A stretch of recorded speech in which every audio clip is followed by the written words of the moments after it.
Plaintiff Keisha Shibb says the defendant is her brother-in-law, and they grew up in the same projects around a lot of drug activity. Keisha claims she gave the defendant a loan, but he failed to repay it, so she's suing. Defendant Philip Taylor says he started dealing drugs when he was a child, and by age 12, he was carrying a fully automatic weapon. Philip admits that he was sent away when he was 15 after shooting someone during a drug deal gone bad. But when he returned home, he was a changed person. Philip is countersuing for emotional distress. Start with you. Okay, I have been knowing Philip Taylor for the last 30 years. I consider him a really good friend, family member. We both came from the same, San Francisco, California, housing projects. We both was exposed to drugs of the environment. Did you all get caught up, either one of you? Well, I dated a lot of drug dealers, and I had drug dealers in my family. Mm-hmm. So that's how I met his brother.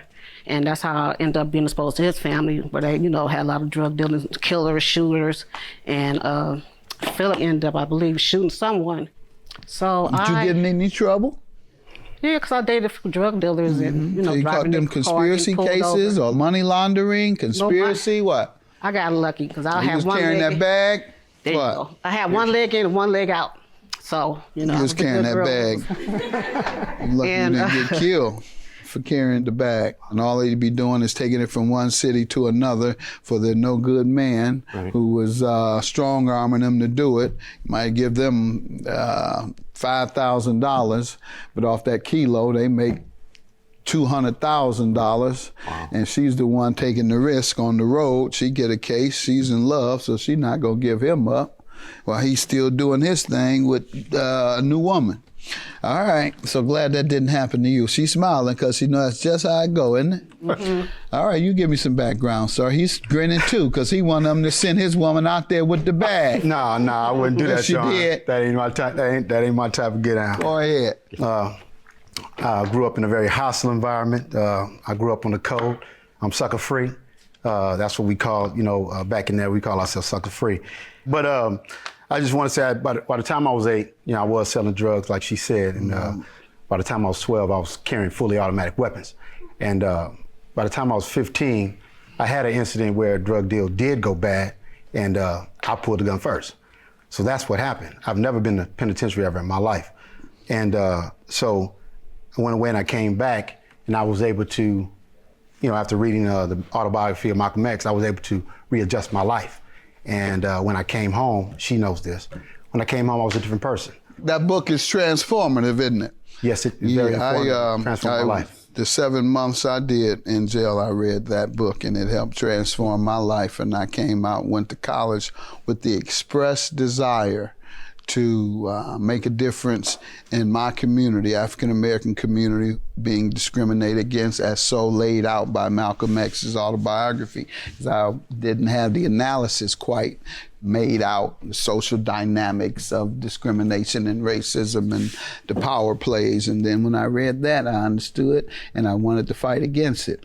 And one of the most inspirational moments I've had in years is beginning to work with his daughter, Attila Shabazz. We work closely together in the community and doing charity around the country. And so, hey, if you want your life transformed, you young guys in jail or otherwise down the wrong path, get an understanding of your community dynamics and read the autobiography of Malcolm X. It spells it out. A lot of times we're confused as to why there's so much crime in our community, why young men don't achieve the correct form of manhood, why we don't value our families, why we don't fight against the destructive things in our community. That he lays it all out.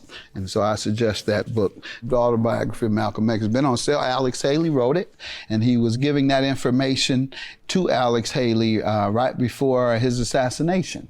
Wow. And he had not completed his interviews with Alex Haley when he was assassinated. So just a lot of information. I like to pass on information, particularly important stuff. Why are you suing him on the loan? Because I loaned him the money. No, you can't tell me more. All right, did you loan it? Did she loan it to you? Yes, she did. All right, well, you better be glad he's honest, because all he's going to give me is that little bit of information, and all he had to say, no, she didn't. And I said, you didn't prove it. Tell me what happened with the loan. When did you give it to him? How much? And when was he to repay? Okay, I gave the money to him on November the 23rd, and we didn't set up a payment plan because verbally we'd be like, okay, well, I need this right now, you need this. But in January, I was asking for like $300 at the time. At that time, he was telling me that he had made like 2 mortgage payments, and so come January, I'm like, okay, well, somebody is renting out your place. Well, can I get like $300? So we end up kind of getting into an argument. So I'm like, okay, well, I'm just going to take you to court, small claims court. Good. He said, well, you can tell the white man whatever you want to tell the white man. You know didn't what I read mean? the autobiography of Malcolm X. Right. If you assume all judges not are true, white, Your Honor. That's not if you true. assume just because they're a judge, they're white, then you still self-hating. Yeah. And that's the Yes, number he one did. thing he taught, is stop hating yourselves and destroying your community. He wasn't talking about what white folks did. He was like, what we're doing to ourselves. So go ahead, ma'am. He never paid you a dime? Well, he paid me $250, Okay. and he was All right, like, then he decided that you were going to bring it to the white man. Maybe you stopped my door. Maybe you stopped my door. Door, he said you want to hear the case, I guess. He said you were bringing it. You bringing it to the white man. That's all he wanted in this court with some authority. That's good. Wow. All right. What do you say to this, sir? $47.50. You know, Your Honor, I've got dates from 2015 through June 2016. I paid her about $21.50, and I have some of the receipts. I don't have all the receipts, but I have. All right, let's see. Ma'am? These are some of the receipts, Your Honor. And if he was going to deny Owen, he would deny all of it. But he admitted readily that it was a loan, and now he shows me what appears to be deposits. Into her bank account. All right.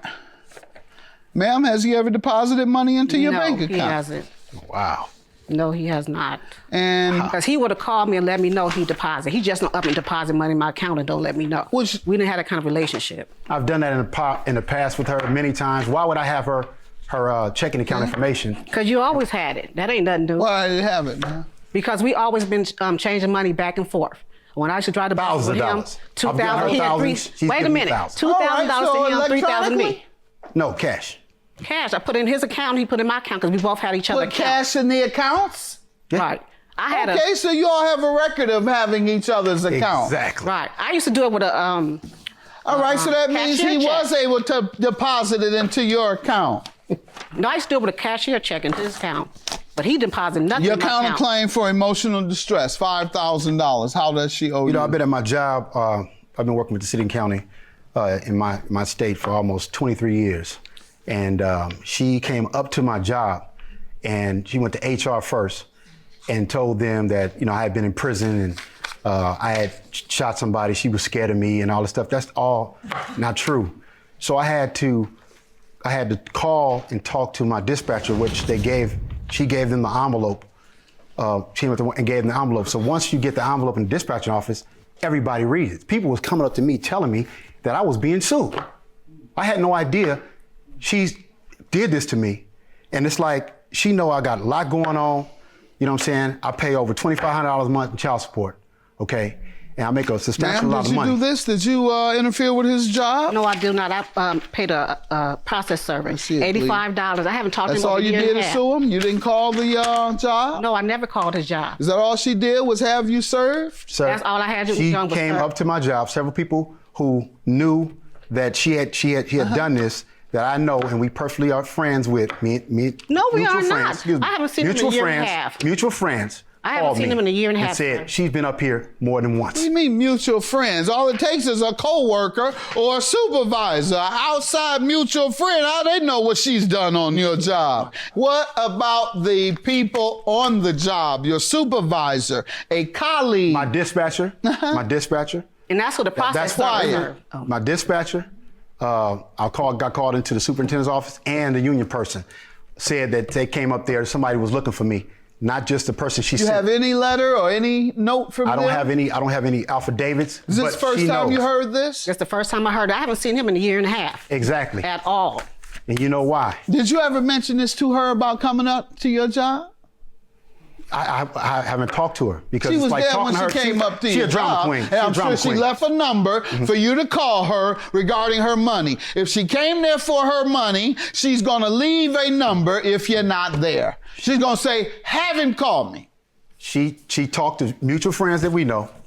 There you And- go. All you keep talking about is these mutual friends. When I was talking about employees on the job or supervisors on the job, My supervisor. you say she came there and didn't even leave a telephone not. number for you to contact She did her. not.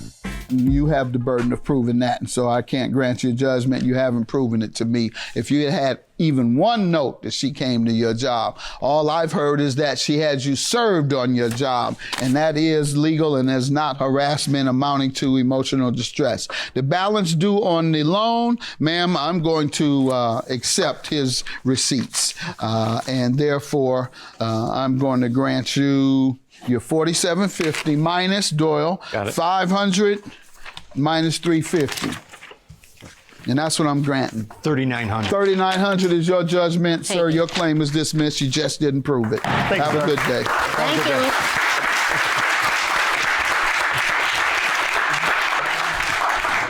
Okay.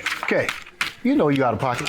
You've been out of You pocket. out of pocket. You I ain't come seen up you the here, whole year drag and a me in half. court, and you sell No, these you drag lies. yourself. And you 'Cause already owe know me I done money gave you quit more than playing. 5 racks. Well, give it to me right now. 'cause I you know got they it never for you had if you need it, Well, baby. give it to. I'll take it. I still I'll love take you. it. I still love you. You can still get out the door. You can bring it to me because you I ain't will, never baby. brought it to me I before. can We do that wouldn't for even you. be here. But if you don't ain't lie brought and my say I didn't put the from money in your gate. account.